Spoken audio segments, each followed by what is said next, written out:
Kisah pria Tionghoa menjadi mualaf, usai melihat malaikat angkat Masjid Raya Baitur Rahman saat tsunami Aceh. Salah satu orang yang melihat langsung keajaiban saat tsunami tersebut terjadi, adalah seorang pria keturunan Tionghoa bernama Cheng. Bahkan karena kejadian itu, Cheng menyatakan diri masuk Islam atau mualaf dan namanya berubah menjadi Muhammad Cheng. Cheng merupakan keturunan Tionghoa yang sudah tinggal di Aceh selama 3 generasi. Nenek moyang Cheng datang ke bagian yang sangat islami di Asia Tenggara ini untuk berdagang. Mereka tetap tinggal karena mereka menemukan lingkungan yang kondusif, para penguasa adil ramah dan tidak mengganggu. Keluarga Cheng menjaga tradisi Tiongkok kuno mereka untuk memuliakan dan menyembah leluhur, dan Cheng pun melakukan hal yang sama. Sebelum Cheng membuka tokonya, dia biasanya memberikan persembahan kepada altar nenek moyangnya. Kebetulan, toko milik Cheng sangat dekat dengan Masjid Raya Baitur Rahman. Karena posisi yang dekat itu, Cheng bisa mendengar panggilan untuk sholat atau adzan setiap hari. Hari itu, Minggu 26 Desember 2004, Cheng baru saja akan membuka tokonya di dekat Masjid Agung tersebut. Pagi itu cuaca bagus dan tidak ada yang luar biasa. Namun menurut Cheng ada yang aneh. Burung-burung berhenti bernyanyi, dan kucing yang biasanya menunggu di depan tokonya untuk sisa makanan, tidak ada di sana. Cheng tidak begitu memperhatikan keadaan tersebut. Tiba-tiba, ada suara gemuruh yang kuat dan keras dan Cheng pun lari keluar. Itu pasti gempa bumi, kata Cheng pada diri sendiri. Orang lain juga keluar dari toko mereka, namun setelah beberapa menit semua kembali ke dalam. Beberapa saat kemudian, orang-orang berlari dan berteriak air laut datang. Cheng bingung meskipun dia paham kata-kata teriakan itu, tapi dia tidak tahu apa artinya. Cheng keluar lagi dan melihat orang-orang histeris dan berlari menuju masjid sambil berteriak. Kemudian, Cheng melihat air mengalir. Ia pun segera berlari mengambil kemenyan untuk meminta bantuan leluhurnya. Namun, kondisi saat itu lebih banyak air datang mengalir di jalan dan menuju masjid. Cheng pun menjadi takut dan berlari ke atas menyaksikan tsunami dari balkon kecil. Air semakin banyak yang datang dan itu tidak bisa dipercaya. Lalu tiba-tiba Cheng melihat sesuatu yang sangat aneh, ada pria jangkung mengenakan pakaian putih. Pria jangkung itu membuat gerakan seperti polisi yang mengarahkan lalu lintas. Mereka berdiri di berbagai tempat di depan Masjid Agung dan air mengikuti arahan mereka.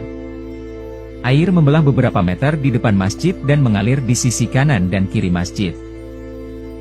Air terus datang dengan kekuatan penuh laut hanya mendorong jalannya ke kota dan menuju masjid. Cheng melihat semua ini dari balkon dan air semakin banyak.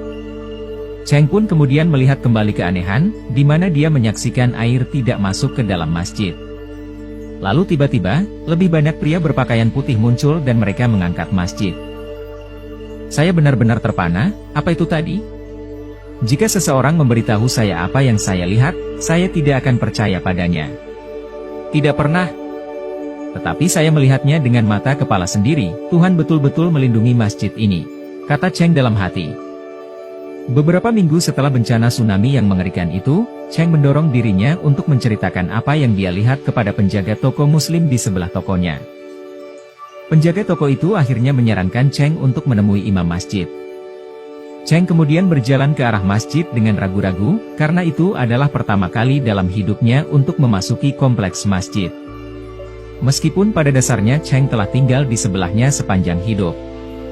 Imam masjid mengenali Cheng dari kejauhan dan keluar untuk menyambutnya. Selamat pagi, ada yang bisa saya bantu paman? Sang imam menyapa Cheng dengan sopan. Aku perlu bicara denganmu, jawab Cheng. Setelah Cheng selesai bercerita, mereka hanya berpelukan. Pelukan alami inilah yang dipertukarkan oleh orang-orang, karena mereka mengalami pengalaman mengerikan yang sama. Imam berkata, Paman, apa yang kamu lihat adalah malaikat Tuhan mengikuti perintahnya. Allah ingin agar masjidnya tidak akan dihancurkan oleh tsunami yang menghancurkan ini, Paman, kata sang imam. Paman, mungkin Tuhan ingin menunjukkan sesuatu kepada Anda untuk membawa Anda lebih dekat kepadanya. Karena Dia mencintaimu. Karena Dia melihat Anda adalah pria yang baik. Dia ingin memberi Anda kebahagiaan di dunia ini dan surga di akhirat. Pernyataan dan pertanyaan imam itu membuat Cheng tertegun. Bagaimana saya bisa menjadi muslim? Cheng kaget dengan pertanyaan imam. Hal itu sangat membingungkannya, bagaimana bisa dia seorang Tionghoa bisa menjadi Muslim. Sebagai orang Tionghoa, Cheng memiliki tradisi ritual dan kepercayaan sendiri. Tanpa menjawab pertanyaan imam itu, Cheng kemudian berterima kasih kepada imam dan pergi. Kemudian Cheng kembali ke toko dan dia menutup pintu hari itu.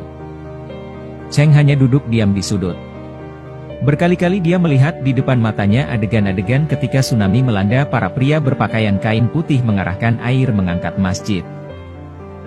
Cheng tidak membuka tokonya selama 2 hari. Dia hanya duduk di sana dan merenung. Pada hari ketiga, ada seseorang mengetuk pintu. Dia adalah imam masjid yang mencari Cheng, yang khawatir karena melihat tokonya tutup selama 3 hari. "Saya sedang berpikir imam," ujar Cheng. "Saya pikir kamu benar, Tuhan memberi saya tanda, bahkan pertanda besar. Saya seharusnya tidak menjadi bodoh sekarang dan lupakan saja. Bisakah Anda memberitahu saya cara menjadi seorang Muslim?" tanya Cheng. Imam itu tersenyum sambil berkata, "Paman, sangat mudah, kamu hanya perlu melafalkan kata-kata ini," kata imam, sambil menunjukkan Cheng selembar kertas. Cheng melafalkan 2 kalimat syahadat, "Asyhadu alla ilaha illallah wa asyhadu anna Muhammadar Rasulullah." Dan seolah-olah cahaya terang memenuhi toko milik Cheng. Kemudian, namanya pun berganti menjadi Muhammad Cheng. Sejak hari itu, imam datang setiap hari untuk mengajari Muhammad Cheng tentang Islam. Dia menunjukkan kepada Muhammad Cheng bagaimana berdoa dan cara membaca Quran. Dan setelah bisa salat, Muhammad Cheng juga ikut salat di Masjidil Agung dan itu adalah salah satu hal terindah dalam hidup Cheng.